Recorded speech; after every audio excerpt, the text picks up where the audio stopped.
कल की रिकॉर्डिंग अच्छी हुई थी? Yes sir. चलो ठीक है फिर तो। चलो हम शुरू करते हैं। Next law is law of constant composition. Law of constant composition, इसको law of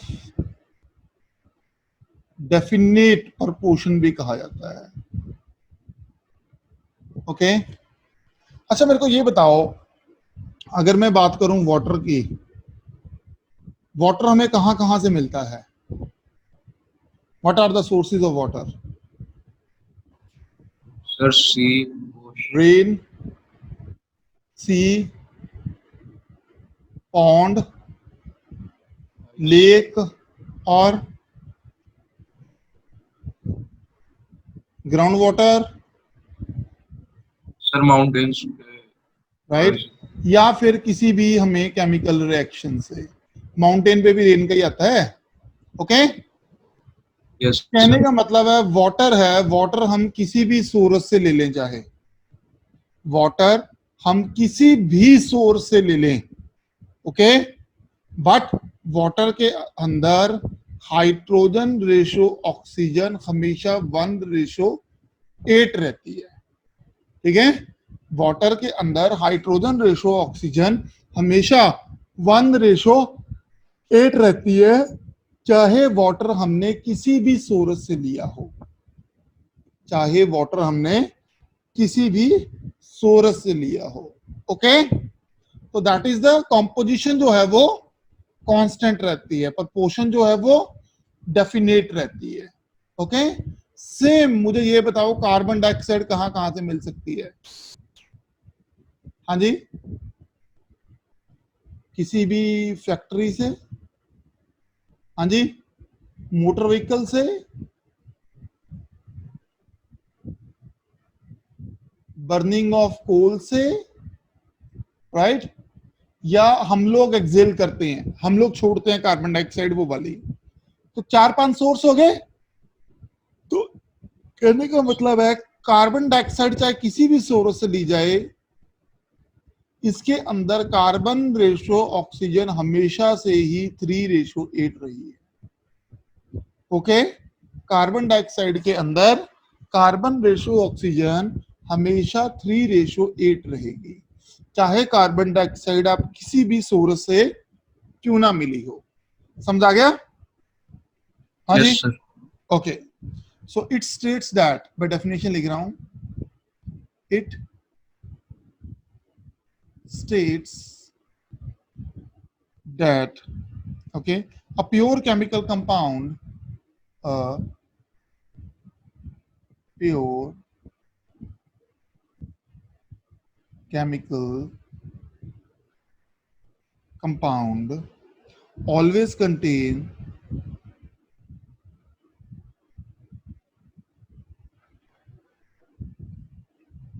same elements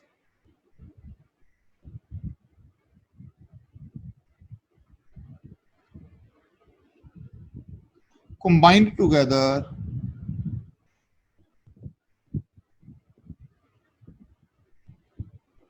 combined together in the same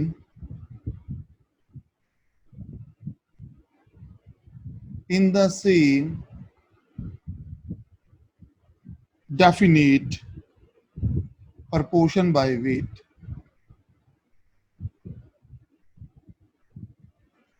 okay, कहने का मतलब हो, आपका जो कंपाउंड है, सॉरी, वो किसी भी सोर्स से क्यों ना मिला हो, आपको किसी भी सोर्स से क्यों ना मिला हो, ओके, बट उसके जो इंडिविजुअल एलिमेंट हैं जिसमें वो कंबाइन हुआ है, that ratio will remain be the same. Okay, दो एग्जांपल मैंने आपको दे दिए हैं यहां से। कोई डाउट बेटा? No sir. Okay, so next is the limitations of this law। okay, so next is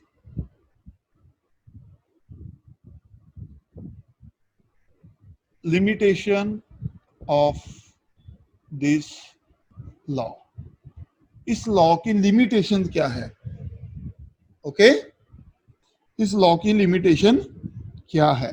पहली लिमिटेशन तो ये है बेटा, जहां पे हम लोग okay, this does not hold good, this law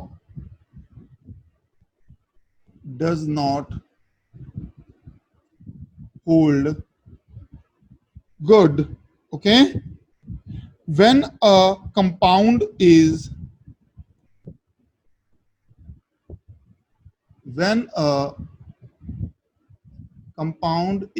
obtained by using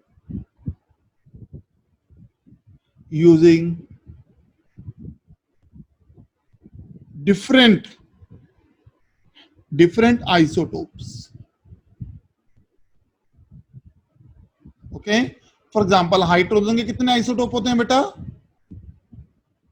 deuterium 3 होते हैं बेटा, ओके। मान लो ये रिएक्ट करता है ऑक्सीजन के साथ, तो एक तो मेरे पास बन गया H2O 1 वाले के साथ, एक बन गया मेरे पास H2O 2 वाले के साथ, जिसको आप नॉर्मली क्या बोलते हो? D2O भी बोलते हो, हैवी वाटर। है तो वाटर ही है तो वाटर है। तो इसका मास कितना आ गया? 18, ओके। इसका मास कितना आ गया? 20, ओके। तो डिफरेंस आ गया ना मास का,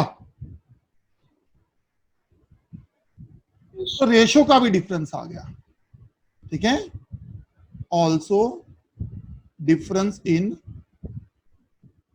रेशो बाय मास, तो यहां पे फर्क आ जाता है। You can not compare the two, okay. एक जगह से आप वाटर ले रहे हो, एक जगह से आप D2O ले रहे हो, ओके। तो इसलिए ये लॉ होल्ड नहीं करता है। सेकेंड लिमिटेशन इज,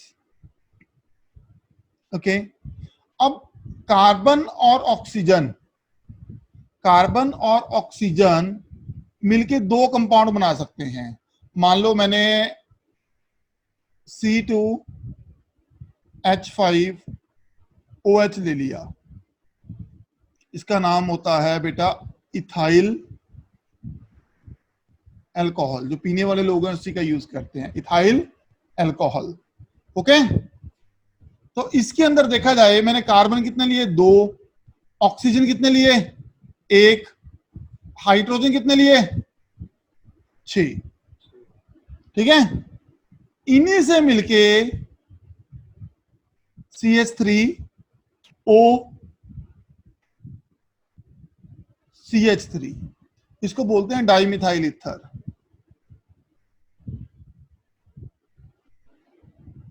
ठीक है। हाँ जी। तो ऐसा हो सकता है कि कार्बन, हाइड्रोजन, ऑक्सीजन यहां पे भी सेम रेशियो के अंदर मिक्स हो रहे हैं, कार्बन, हाइड्रोजन, ऑक्सीजन यहां पे भी सेम रेशियो के अंदर मिक्स हो रहे हैं, but they will give 2 different compounds, okay. हाँ जी। Yes sir. तो ये था मेरा डाउट। हाँ जी, पूछो बेटा। सर वो हैवी वाटर की रेशियो कैसे पता चलेगी? हैवी वाटर हाँ हाँ हाँ, D2O मैंने क्या बताया था? 1:8 है ना? वाटर की रेशियो थी। मैंने कितनी बताई आपको? 1:8 है ना? Yes sir. हाइड्रोजन, ऑक्सीजन 2, 16 काट दो, कितना आया? 1:8 है ना? और D2 में कितना आ गया? 4, 16, हाँ जी, यस सर। 1:4 आ गया। फिर आगे निकल गया रेशो। चलो, बाय मास है ना बेटा, बाय मास है, दोनों का मास ले लो, ये देखो ना, ratio by mass, okay. Yes sir. आप दोनों की मास ले सकते हो, बिल्कुल। चलो, हो गया डन? करें क्लियर इसको? Okay, next is law of reciprocal proportion, जो चौथा लॉ है, ओके। चौथा law, very very very important, law of, paper के अंदर ना law of multiple proportion, of law of ये अपना रेसिप्रोकल प्रोपोर्शन सबसे ज्यादा पूछे जाते हैं। Law of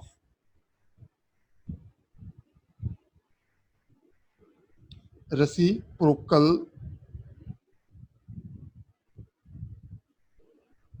proportion. ओके, पहले समझना है या डेफिनेशन पढ़नी है? पहले समझ लेते हैं। ओके,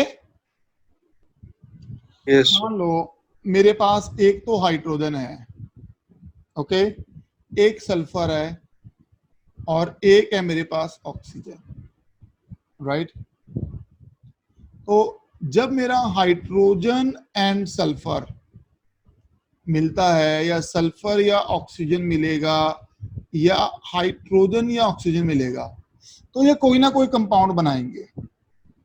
फॉर एग्जाम्पल यहां पे कौन सा बना, H2O, यहां पे कौन सा बना, SO2, यहां पे कौन सा बना,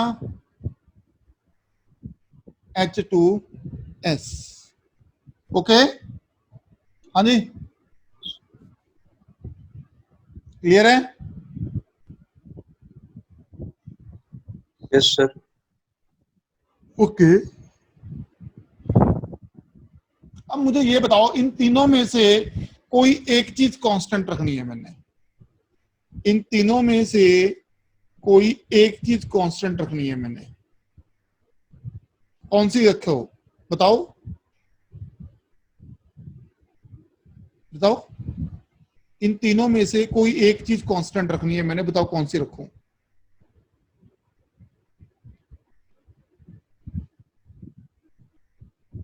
बताओ,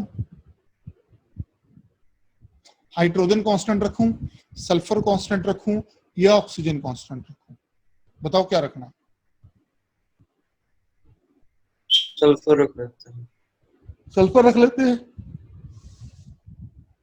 ठीक है। ये लो जी, सल्फर मैंने कांस्टेंट कर दिया अब आपके कहने से, ठीक है बेटा जी, ठीक है। तो सर आवाज नहीं आ रही? आ रही है बेटा, आ रही है। अब सल्फर से मिलके दो कंपाउंड बनते हैं, ओके। तो मैं आपसे बात कर रहा था कि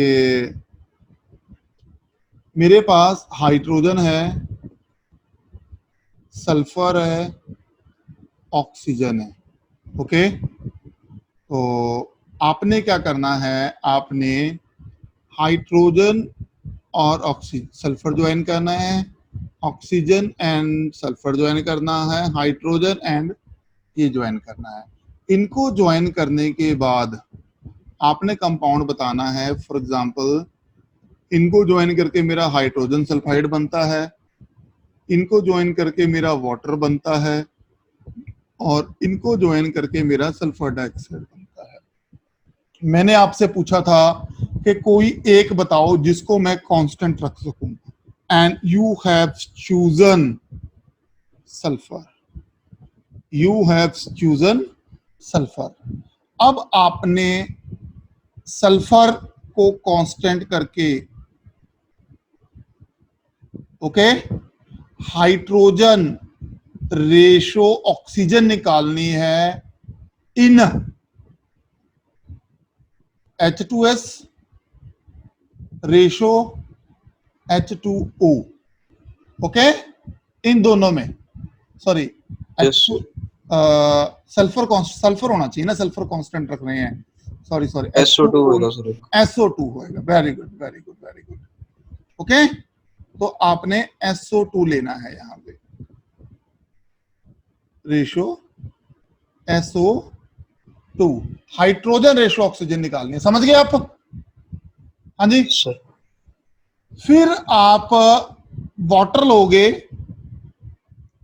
उसके अंदर आप हाइड्रोजन रेशो ऑक्सीजन निकालोगे, जो ये रेशो आएगी और जो रे रेशो आएगी, ओके, उनकी रेशो लोगे तो आपके पास सिंपल होल नंबर रेशो आनी चाहिए। समझ गए अब आप? चलो बताओ, निकालो। अच्छा निकालो। सबसे पहले मैं कंपाउंड लेता हूं इन H2S। ओके, तो इसका मतलब क्या हो गया? 2 grams of hydrogen is react with 32 grams of sulphur. Sulphur का मास बेटा 32 होता है। ओके, मुझे Yes, क्या sir. कांस्टेंट करना है? Sulphur, Sulfur. है ना? तो 1 gram of sulphur is equal to 2/32 grams of hydrogen. आ गया? In SO2। Okay, SO2 sulphur का कितना होता है? 32. 32 grams of sulphur.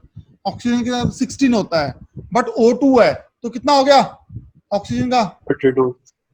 32 grams of oxygen. मुझे कितना निकालना है? 1 gram of sulphur 1 is gram ही इक्वल आएगा टू उधर भी. 1 gram of sulphur is equal to 1 gram of oxygen.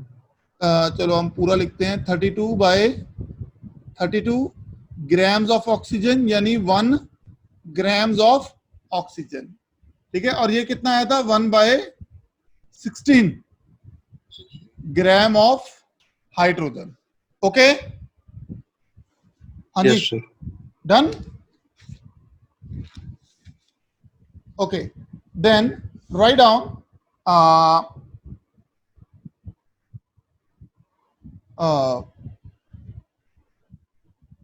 so hydrogen and oxygen,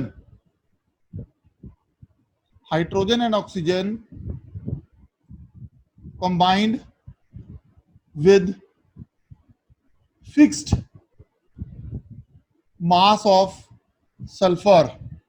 Okay, hydrogen ratio oxygen is equal to 1/16 ratio 1, हाँ जी, Yes. और 1/16।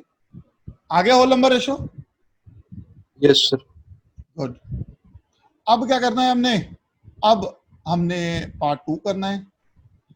Water is हाँ, hydrogen and oxygen, okay, react to form water. Okay, तो उसके अंदर hydrogen ratio oxygen कितना आ गया आपका? 1 ratio. रेशो 16 और 1 1 ratio. 8:8। So this is equation number 1 and this is equation number 2। ये हाइड्रोजन और ऑक्सीजन निकालना है अपने सल्फर को कांस्टेंट करके। ओके, यहां पे हाइड्रोजन और ऑक्सीजन डायरेक्टली लिया है मैंने। ठीक है, तो take ratio 1 and 2 of equation 1 and 2। तो इसके कितने आ गया है? 1/16 रेशो 1/8। 8. तो कितनी आ गई है? 1/2 रेशो 1/1 और 1/2। Okay, which is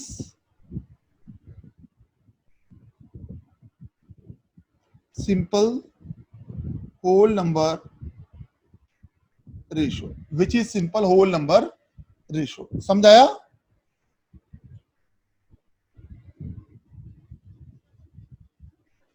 Yes, sir. Good. Okay, इसी तरह से मैं कोई वैल्यू भी दे सकता हूं आपको। अब आपने एक काम करना है, अपनी नोटबुक के ऊपर, मैं इसको सेव कर रहा हूं, अपनी नोटबुक के ऊपर आप मुझे काम, मैं इरेज करता हूं पहले तो, रुको।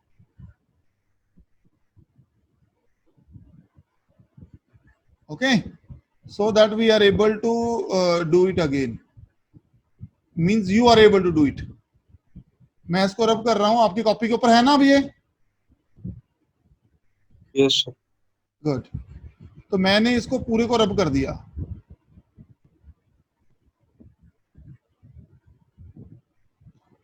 अब मैंने रब करने के बाद यहां पे था सल्फर। अब आप मेरे लिए दोबारा लिखो, हाइड्रोजन को कांस्टेंट रख के रेशियो बताओ क्या आती है। Okay, let's see.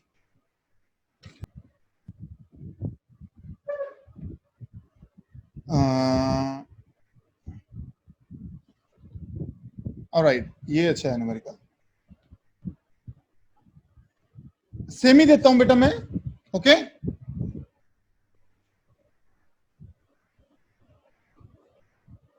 H2S contain 94.11% sulfur. H2O contain 11.11% hydrogen. अगर सल्फर है तो बाकी हाइड्रोजन हो गया बेटा, समझ गए ना automatically. Yes, sir. And sulphur dioxide SO2 contain 50% of oxygen. ठीक है, show that the data in accordance with law of reciprocal proportion. करो जल्दी से। अब मास आपने वो 1 नहीं लेना, अब मास आपने कौन से लेने हैं, जितने परसेंट मैंने आपको दिया है। ओके, जैसे इस केस के अंदर सल्फर का मास कितना लोगे आप, 94.11 ग्राम, और हाइड्रोजन का कितना लोगे, 100 माइनस 94.11, जो भी आएगा वो मास हो गया किसका, हाइड्रोजन का। सेम क्या करते, 5.89. हाँ जी हाँ जी हाँ जी, आप कैलकुलेटर का यूज कर सकते हो। Yes, sir.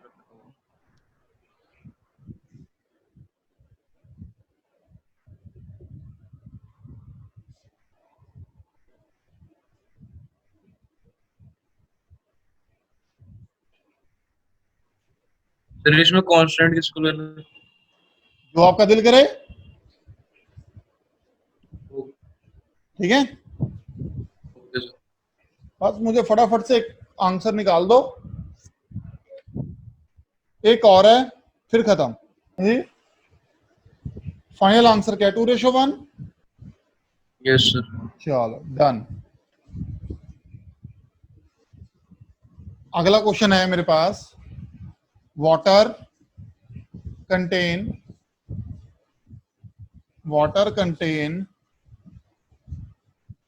88.90% oxygen, okay, and 11.10% hydrogen. Ammonia जिसको हम NH3 बोलते हैं,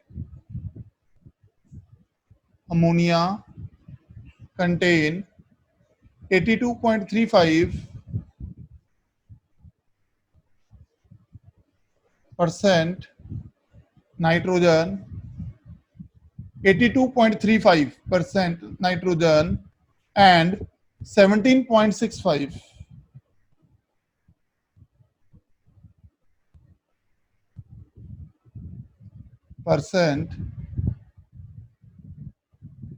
hydrogen, okay, and di nitrogen trioxide, di nitrogen trioxide मतलब N2O3, okay, contain 63.15% oxygen and 36.85%, 5 है ये, 85% nitrogen. Okay, formulate the data in accordance with the law of reciprocal proportion.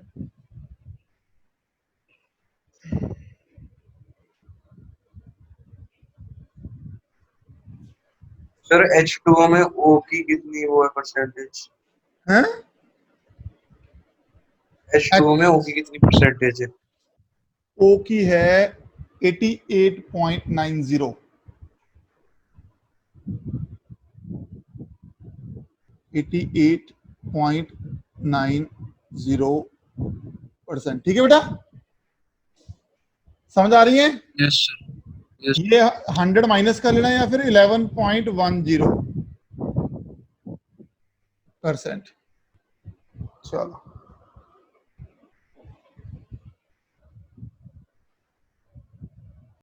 Yes sir, हो गया। Okay, मैंने भी शुरू कर दिया। ओके, ये Lussac's law of combining volume. Okay, so उसका कहने का मतलब ये था, अगर आपके पास दो टाइप की गैसेस हैं,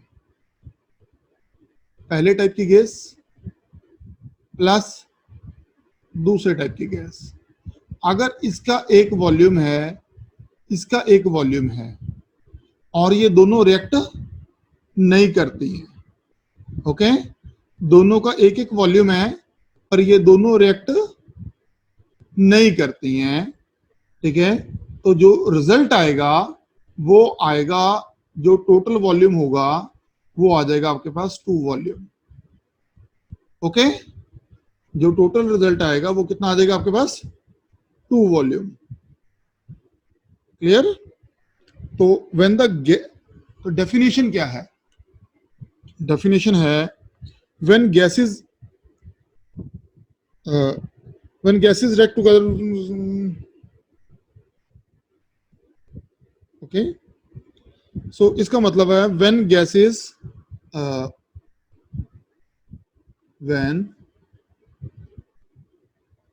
gases react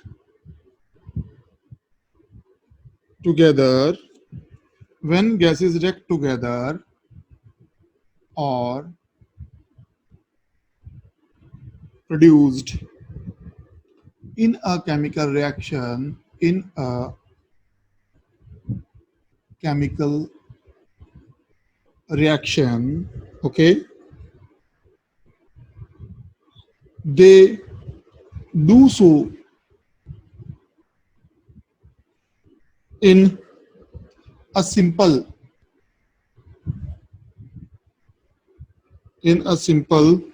ratio by volume, in a simple ratio by volume, in a simple ratio by volume to one another। क्या मतलब है? अगर एक वॉल्यूम इसका है और एक वॉल्यूम उसका है तो टोटल कितने वॉल्यूम हो गए हमारे पास? 2 वॉल्यूम हो गए। ओके, सो फॉर एग्जांपल मेरे पास कोई रिएक्शन है, जैसे हम बोलते हैं hydrogen plus chlorine, hydrogen plus chlorine give you 2HCl, hydrogen plus chlorine give you 2HCl। Okay, तो अगर मैं एक वॉल्यूम इसका लेता हूं और एक वॉल्यूम इसका लेता हूं तो उसके कितने वॉल्यूम बनते हैं मेरे पास? इसके मेरे पास बनते हैं 2 वॉल्यूम। कितने वॉल्यूम बनते हैं? 2 वॉल्यूम बनते हैं। सेम अगर मैं क्या करता हूं, hydrogen plus oxygen O2 will give you H2O, will give you H2O। In that case the reaction is not balanced, तो मुझे क्या लेना पड़ेगा? इसके यहां 2 लेना पड़ेगा और यहां 2 लेना पड़ेगा। यहां कितना आ गया? 1। तो मतलब इसके कितने वॉल्यूम हो गए? 2 वॉल्यूम इसके हो गए, एक वॉल्यूम इसका हो गया, तब जाके 2 वॉल्यूम हमारे पास वाटर के जनरेट होंगे। आई बात समझ में? और अगर यहां पे मैं देखूं, right, the answer is 1:1:2। Okay, here is 2:1:2। so that ratio will always remain simple whole number ratio। okay, हाँ जी करण, आई समझ में बेटा? Yes sir. एक और ले लेते हैं, मान लो नाइट्रोजन गैस है प्लस हाइड्रोजन क्या है, गैस है, then this will give me NH3। इसको बैलेंस करते हैं हम लोग। Okay let's balance that. हाँ जी, तो N2 plus 3H2 give you 2NH3। Okay, तो देखा जाए तो एक वॉल्यूम इसका है, 3 वॉल्यूम इसके हैं और 2 वॉल्यूम इसके हैं। ओके, तो what is the simple whole number ratio? 1:3:2।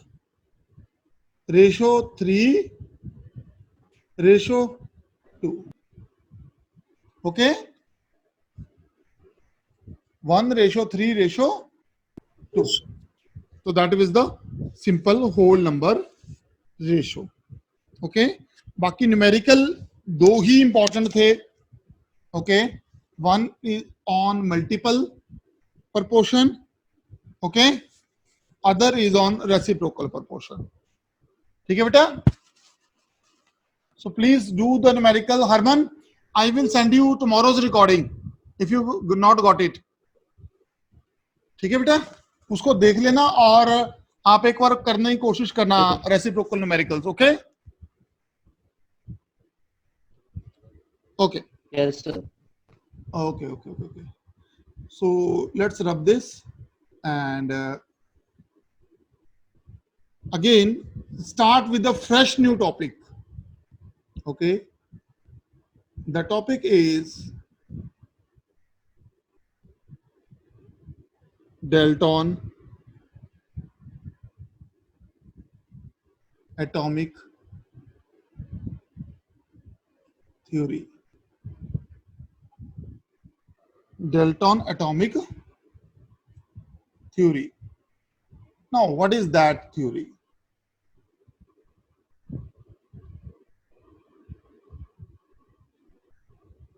Okay, what is that theory now?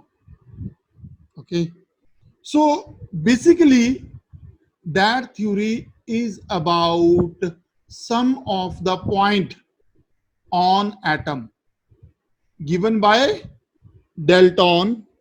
okay, John Dalton। okay, so they it have some postulate। postulate होते हैं बेटा points। वो points को याद रखना है आपने।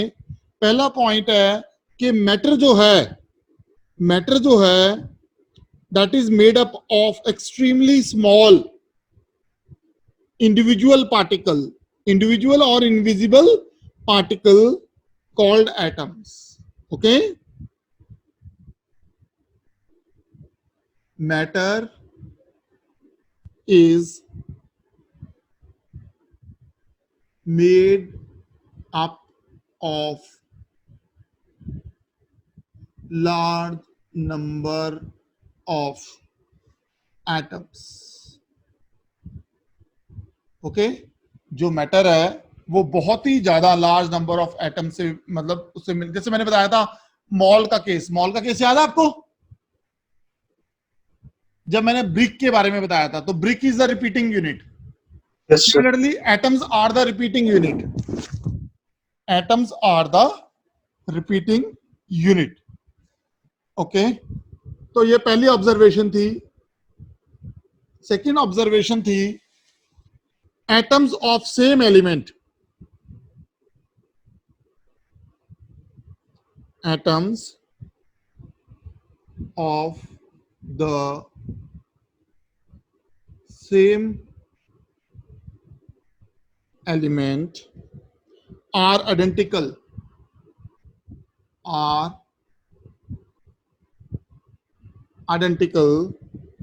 in all respect।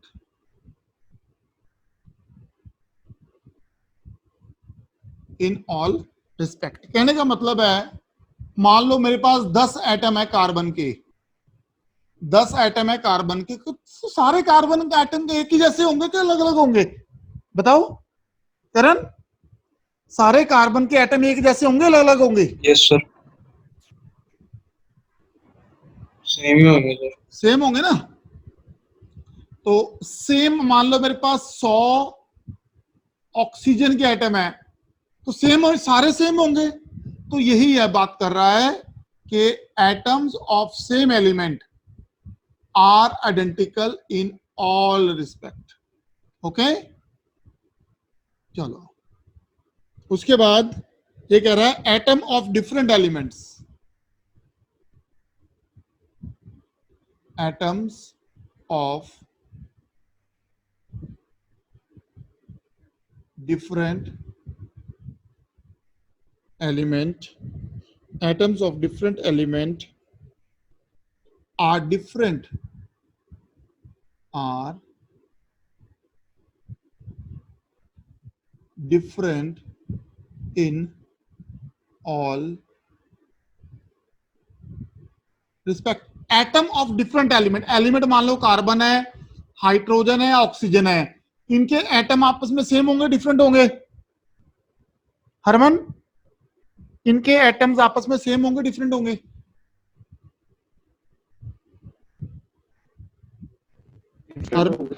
डिफरेंट होंगे ना। तो डिफरेंट होंगे, यही ये कहने की बात कर रहा है। जब एलिमेंट ही डिफरेंट है तो सबके एटम्स भी तो डिफरेंट हो गए। Okay, so that was the third postulate, note करते रहना इसको। Fourth postulate is atom is the smallest unit, atom is the smallest unit, atom is the smallest unit that takes part in chemical combination, that takes part in chemical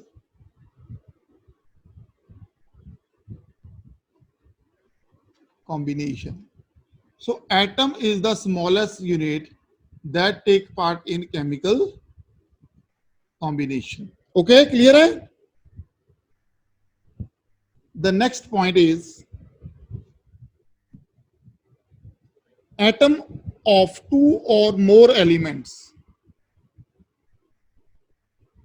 atoms of two or more elements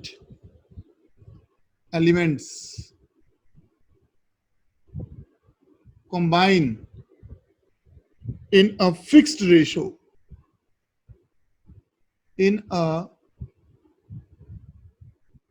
fixed ratio to form compound. Okay, to form compound. वो हमें पता है, मान low carbon atom है, ये एक element का होगा, ऑक्सीजन दूसरे का हो गया, तो मिलकर क्या बनाएगा? CO2। ओके, तो ये मॉलिक्यूल बना लेगा। ओके, तो next is atoms can neither be created nor be destroyed during any physical और केमिकल चेंज। ओके, ये बड़ा इंपॉर्टेंट पॉइंट था। Atoms can neither be created nor be destroyed, okay, during any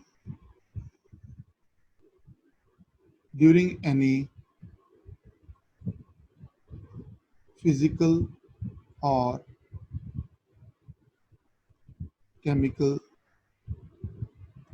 change.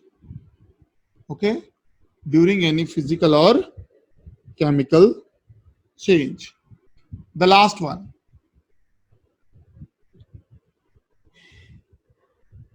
okay, chemical reaction involve chemical reaction में क्या होता है? Combination, है ना, सेपरेशन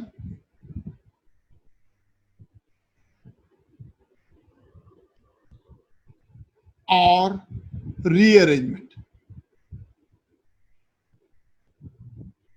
ऑफ एटम्स। ओके, समझ में आया आपको? यस ओके, सर, ये लास्ट पॉइंट का सेकंड वर्ड क्या लिखा? इन्वॉल्व, सर इन्वॉल्व से पहले इन्वॉल्व्स है, दोबारा लिखूं?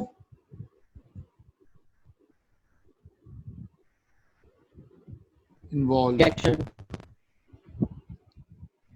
Okay, then this is all about Dalton atomic theory. Okay, तो एक बार इसको नजर सर मारते ये हैं। पूछ रहा हूँ जो मैंने underline किया। हैं?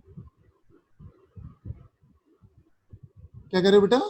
सर ये केमिकल के बाद क्या लिखा है लास्ट उसमें स्टेप में? एक मिनट, मैं सारा पढ़ के बताता हूं आपको। ओके, तो हम सारा पढ़ते हैं एक बार।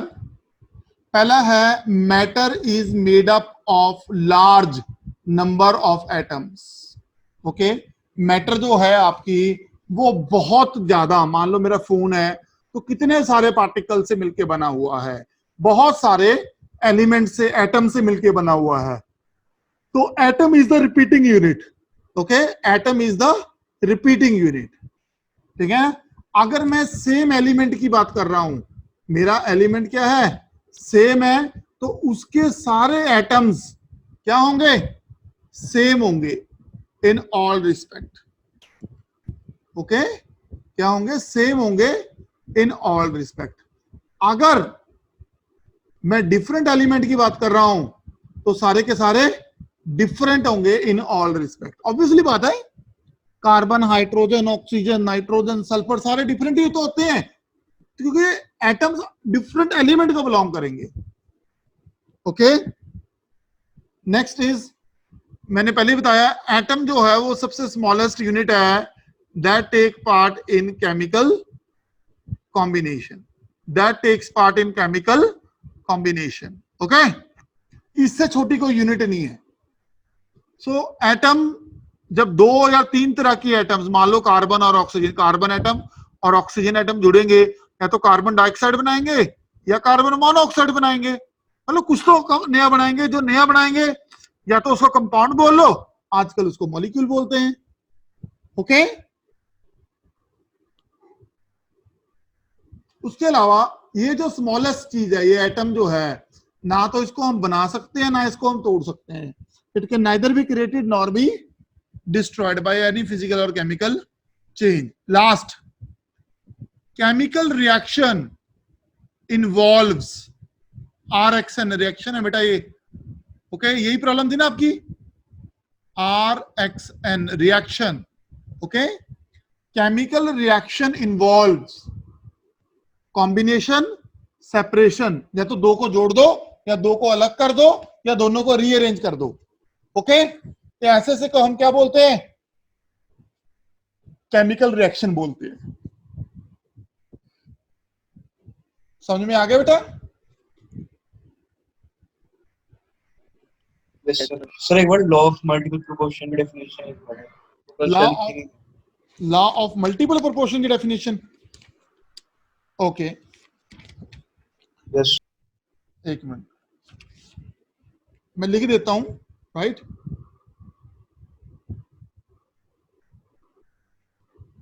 सो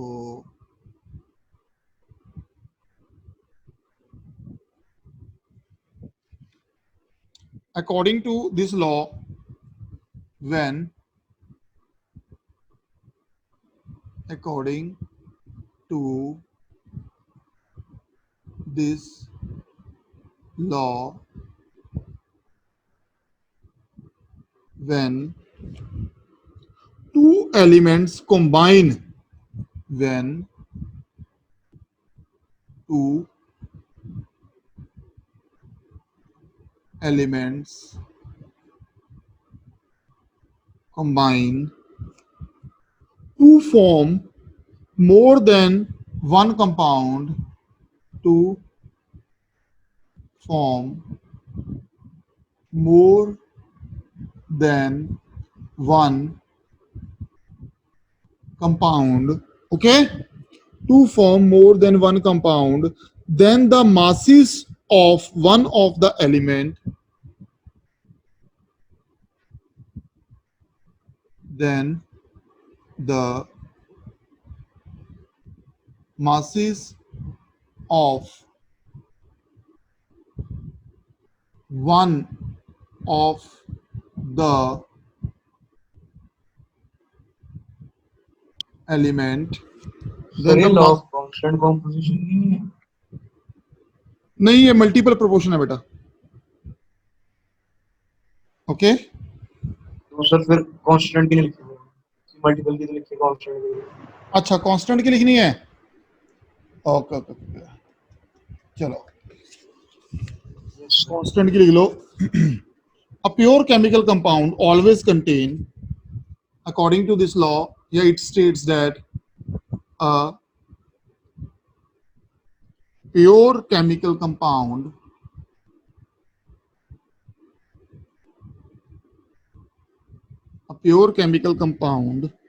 always contain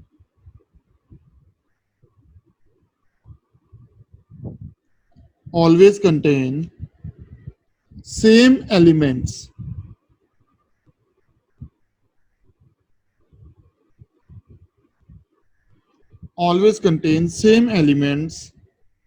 combined together,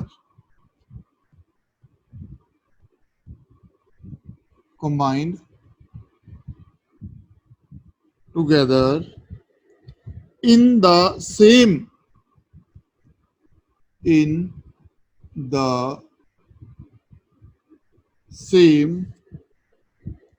definite proportion by weight, in the definite proportion by weight, ठीक है बेटा। मान लो एक प्योर केमिकल आपका वो है कार्बन डाइऑक्साइड है, मान लो, ओके। कार्बन डाइऑक्साइड आप कहीं से भी ले लो, चाहे आप एक्सेल करो, चाहे आप किसी रिएक्शन से जनरेट करो, ओके, चाहे वो किसी स्मोक से जनरेट हुई हो, वो कार्बन डाइऑक्साइड ही होगी जिसके अंदर कार्बन रेशो ऑक्सीजन हमेशा आपको 3:8 मिलेगा, ओके। हाँ जी, कोई डाउट बेटा? Yes sir. बताओ फिर। No sir. ओके, सॉरी, चलो, तो ये था हमारा डेल्टन लॉ, ओके। मैं कहता हूं आप रीज्वाइन कर लो एक बार, ठीक है बेटा, रीज्वाइन कर लो, फिर डिस्कनेक्ट नहीं होगा, okay. And I will stop my recording पहले।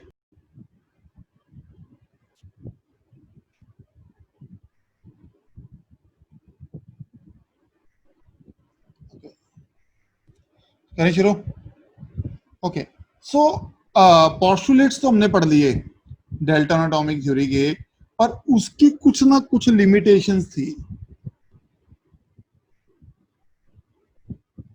limitations of Dalton atomic theory.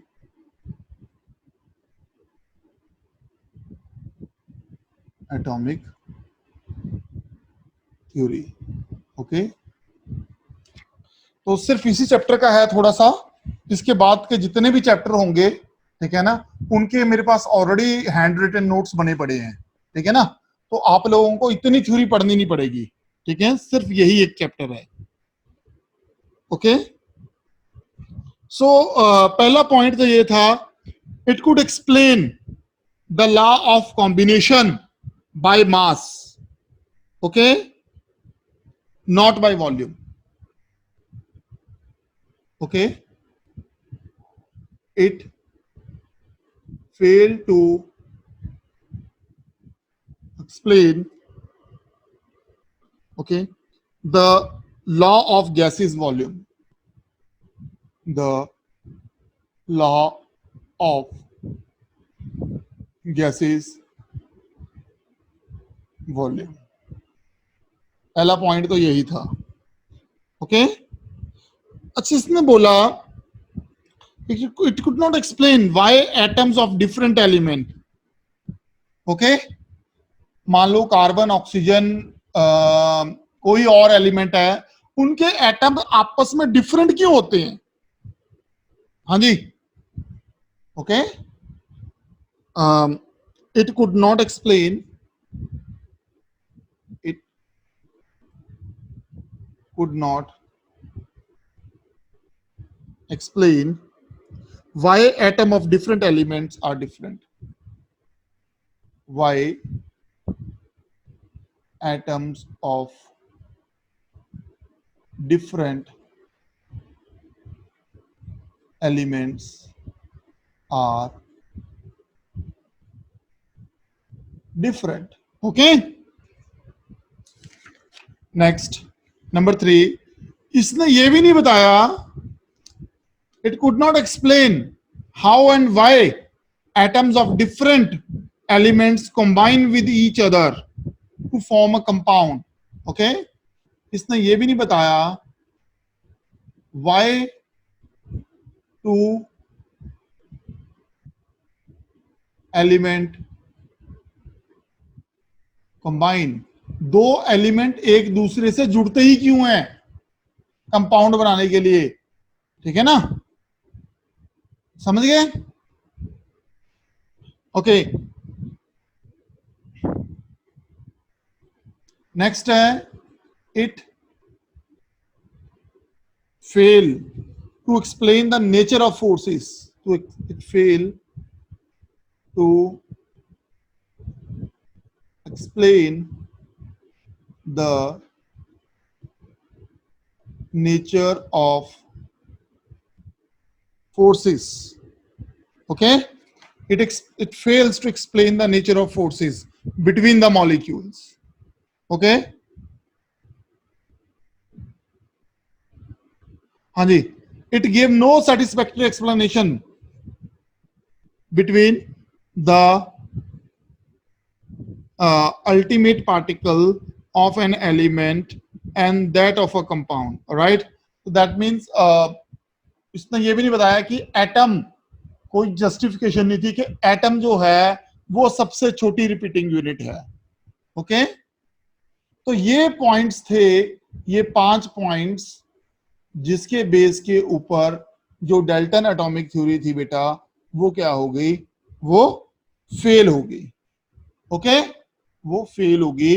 इसी को मॉडिफाई करके इन पॉइंटों के आंसर देके एक नई theory I, that is modern first atomic. Point repeat कर दो।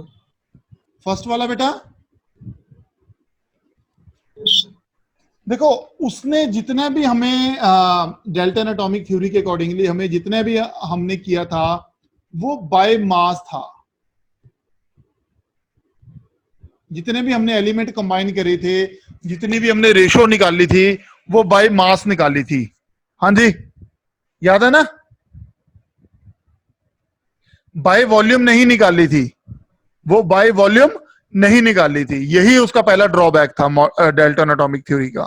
ओके बेटा, कि उसने जो लॉ ऑफ कॉम्बिनेशन किए वो बाय मास किए, बाय वॉल्यूम नहीं करे। यानी गैसेस के केस में वो क्या हो गया, फेल हो गया, क्योंकि गैसेस के केस में क्या था, वॉल्यूम्स थे।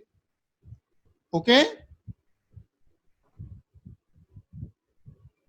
सर एक बार फर्स्ट पॉइंट रीड कर दो। फर्स्ट पॉइंट रिपीट कर दो? सर रीड कर देता हूं। Okay okay okay, it fail to explain the law of gases volume. Okay,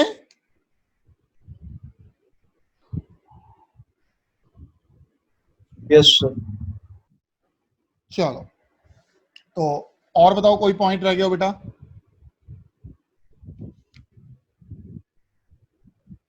no, No, sir. Alright alright. So मैं इसको क्लियर करता हूं। So next is modern atomic theory. Modern atomic theory. Okay, so सबसे पहला point, atom is no longer considered to be, atom is no longer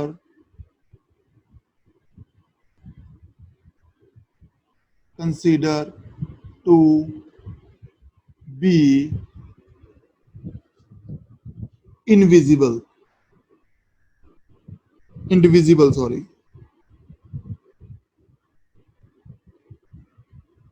ठीक है, individual मतलब सबसे छोटा नहीं मान सकते। क्यों?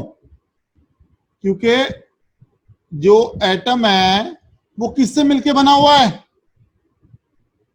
हाँ जी, इलेक्ट्रॉन, है ना। एटम के अंदर क्या होते हैं? इलेक्ट्रॉन, प्रोटॉन होते हैं, न्यूट्रॉन होते हैं। तो एटम के अंदर जब इलेक्ट्रॉन, प्रोटॉन, न्यूट्रॉन होते हैं, तो बताओ एटम सबसे छोटी यूनिट कैसे हो सकता है? समझा गया बेटा? हाँ जी,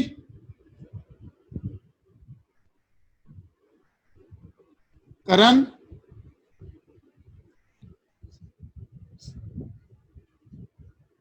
नेक्स्ट था एटम्स ऑफ सेम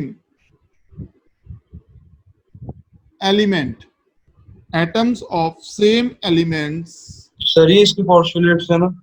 हाँ, ये मॉडर्न थ्योरी के हैं। May not be similar,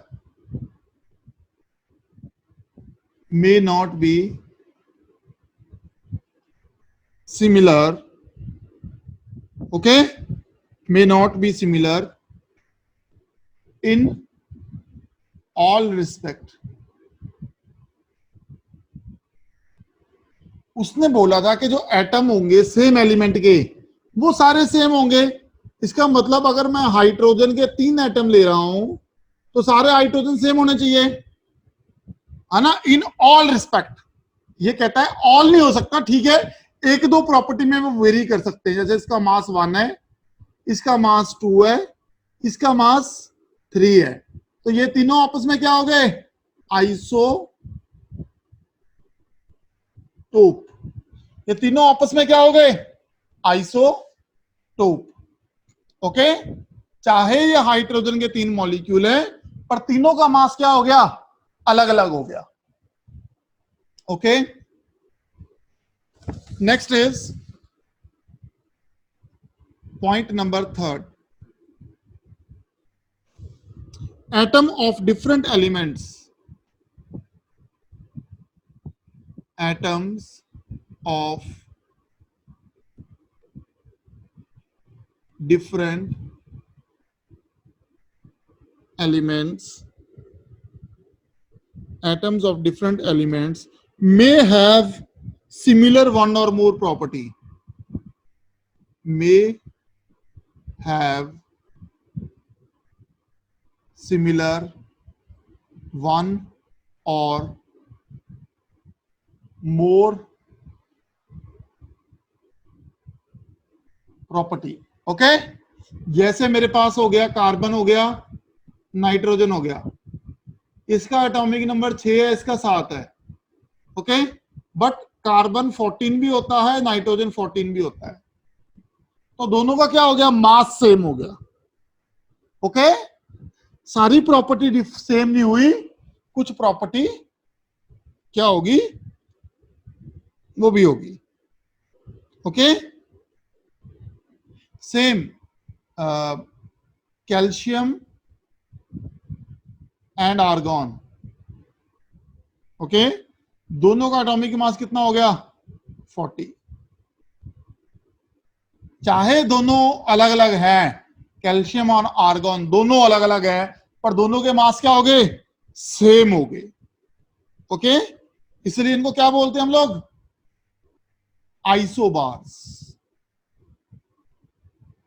okay, isobars. Okay बेटा। Property number 4, atom is the smallest unit. ये ठीक था, atom is the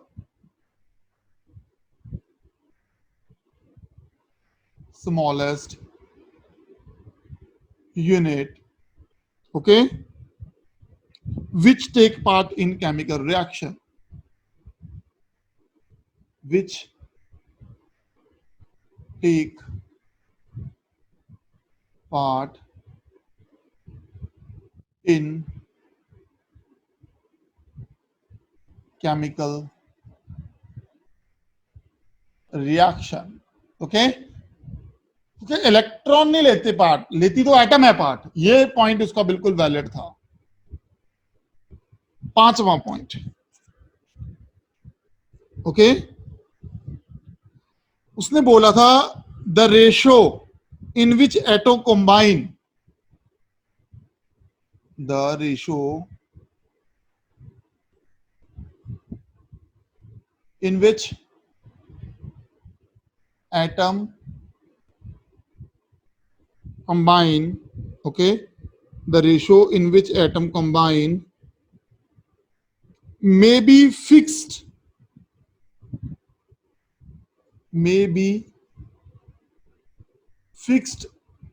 and integral, okay, but not always simple। हमने बोला था सिंपल होती है, but not always simple. Okay, point number 6, वो कहता था एटम चेंज नहीं हो सकते by any chemical physical and chemical change, जबकि ये गलत है। Atom of one element may be change into other. Okay, आजकल न्यूक्लियर रिएक्शन होने शुरू हो गए हैं। Atom of one element can be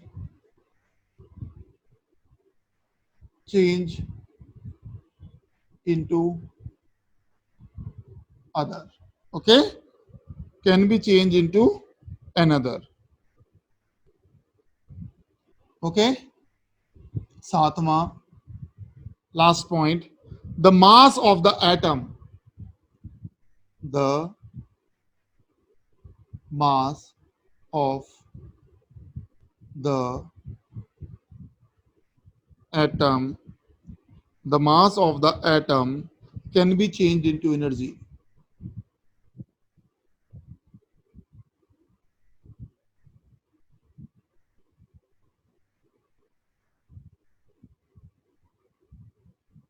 can be changed into energy, that is equal to E is equal to mc square।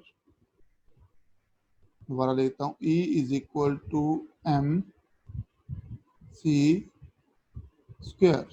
Okay, ये formula होता है। ठीक है बेटा, E is equal to mc square.